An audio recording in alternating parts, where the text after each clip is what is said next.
अस्सलाम वालेकुम। आज जी नासिर खान साहब तो चले गए और नासिर नकवी साहब आ गए हैं, लेकिन मैं समझता हूँ कि इस्लामाबाद पुलिस में और कहीं भी डीआईजी ऑपरेशन और एसएसपी ऑपरेशन का जो ओहदा होता है वो बड़ा कलीदी किरदार का अमल होता है, क्योंकि ऑपरेशनल जितने भी मामलात होते हैं उसको मेन जो होता है वो एसएसपी होता है ऑपरेशन, और लेकिन डीआईजी उसकी ऊपर सुपरविजन होती है। और इस्लामाबाद में चूँकि इस वक्त एसएसपी भी मौजूद हैं और डीआईजी भी मौजूद हैं और अब आईजी भी आ गए हैं। आईजी पहले भी थे, लेकिन पहले आईजी ने तमाम इख्तियारात जो थे वो अपने पास रखे हुए थे। एसएचओज़ को लगाना, एसएचओ को हटाना और मीटिंग्स के दौरान अपने अफसरान की बेइज्जती करना, ये उन्होंने वतीरा बनाया हुआ था। चूँकि उनकी डोरियाँ कहीं और से फिट थीं और वो सिर्फ कुछ लोगों को जवाब देते। मुझे एक एसएचओ ने बताया कि उसने सिफारिश करवाई एक मेजर जनरल से, तो आईजी साहब ने वो भी सिफारिश नहीं मानी। मतलब वो इस लेवल पर थे कि वो ख़ास एक दो लोग थे जिनको वो जवाब दे थे, और ये साबित होता है उनका जितना पीरियड था उससे साबित होता है कि उन्होंने ना तो मीडिया की परवाह की कि उनके बारे में क्या चल रहा है, ना अदालतों से जो उनकी बेइज्जती होती रही ना उसकी उनको परवाह थी। और 2 दफ़ा उनकी 3 दफ़ा ट्रांसफ़र हुई एस्टेब्लिशमेंट से, लेकिन फिर भी वो नहीं गए। इसका मतलब है कि उनकी किली बल्कि किला बड़ा मजबूत था। और शहजाद बुखारी साहब जो डीआईजी ऑपरेशन थे उनको तो बिल्कुल उन्होंने एक क्लर्क समझ के रखा हुआ था, कोई उनके पास इख्तियारात नहीं थे।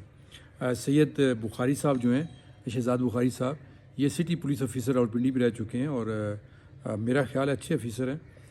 देखते हैं अब इस्लामाबाद में कल उन्होंने अपना आप दिखाया।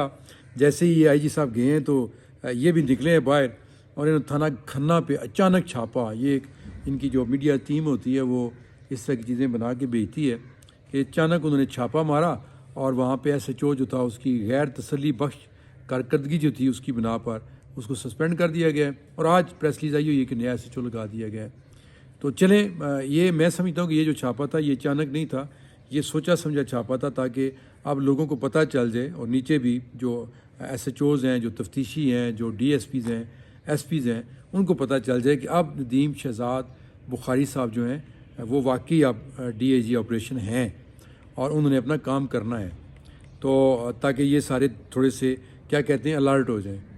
लेकिन देखते हैं जो नए आईजी आए हैं इन्होंने एक बड़ा अच्छा काम किया है आते ही कि इन्होंने वो जो एसएचओ से गाड़ियाँ क्लोज़ कर ली थी डॉक्टर नासिर साहब ने, वो इन्होंने आज हदायत जारी की है कि तमाम एसएचओज़ को गाड़ियाँ दी जाएँ ताकि वो गश्त जो है सही तरीके से कर सकें।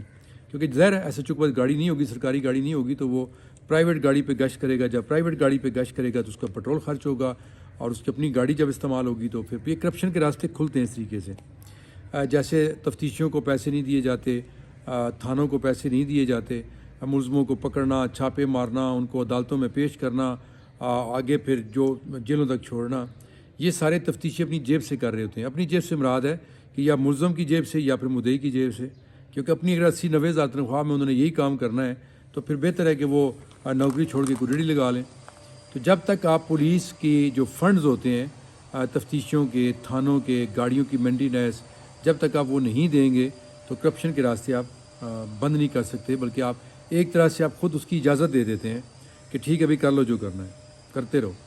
तो अब हम देखेंगे अगले चंद दिनों तक ये नए आईजी जो आए हैं कि वो नदीम शहजाद बुखारी की तरह प्रैक्टिकली कोई फील्ड में नज़र आते हैं, या फिर वैसे आईजी का काम तो फील्ड में नहीं होता। आईजी का काम तो ऑफिस में बैठ के ही सारे मामलात को मॉनिटर करना होता है, पॉलिसियाँ बनाना होता है पुलिस की वेलफेयर के हिसाब से, और बाकी जो चीज़ें होती हैं वो देखनी होती हैं। लेकिन डीआईजी और एसएसपी का बड़ा कलीदी रोल होता है ऑपरेशंस के हवाले से।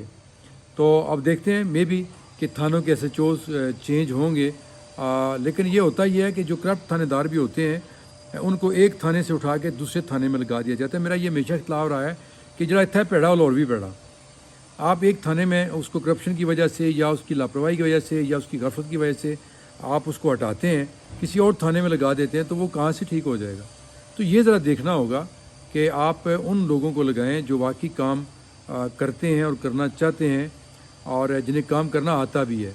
और करप्शन का लेवल तो आप मेरा ख्याल है कि नीचे नहीं ला सकते जब तक, जो मैंने एक पॉइंट आउट की है कि जब तक थानों को, एसएचओज़ को, तफ्तीशी अफसरान को आप उनके जो फंड्स हैं वो नहीं देते तब तक तो ये मुश्किल है। क्योंकि थाने भी उन्होंने रंग रोगन खुद करवाना होता है, बिलिंग बन जाती है हेडक्वार्टर में, गाड़ियों की मेंटेनेंस भी उन्हें खुद करवानी होती है, खाने भी बेचारों ने जो नीचे मुलाजमीन होते हैं या जो मुलज़म पकड़े हुए होते हैं وہ انہوں نے اپنی جیب سے کرنے ہوتے ہیں، اور وہ جیب جو ہوتی ہے وہ وہی میں کہہ رہا ہوں کہ ملزم کی یا مدعی کی ہوتی ہے۔ تو ہم توقع کرتے ہیں کہ پچھلی جو ایک بیڈ ریپوٹیشن چھوڑ کے گئے ہیں آج ڈاکٹر ناصر صاحب، تو یہ جو ناصر نقوی صاحب آئے ہیں اس بیڈ ریپوٹیشن کو ایک گڈ ریپوٹیشن میں تبدیل کریں گے، اور اسی میں اسلام آباد کے جو شہری ہیں ان کا بھی بھلا ہوگا اور پولیس کا بھی بھلا ہوگا۔ میرا خیال ہے پولیس کی جتنی بدنامی پچھلے آئی جی کے دور میں ہو چکی ہے وہ کافی ہے، اس سے آگے تو میرا خیال ہے کوئی لمٹ نہیں تھی کہ جہاں وہ جا سکتے۔ تو اب ہم توقع کرتے ہیں کہ یہ جو ٹیم اب بنے گی، I G, D I G, S S P اور باقی جو زون کے ایس پیز ہوتے ہیں، اس کے بعد معاملات بہتری کی طرف جائیں گے۔ لیٹس سی، اپنی دعاؤں میں یاد رکھیے گا۔ اللہ حافظ۔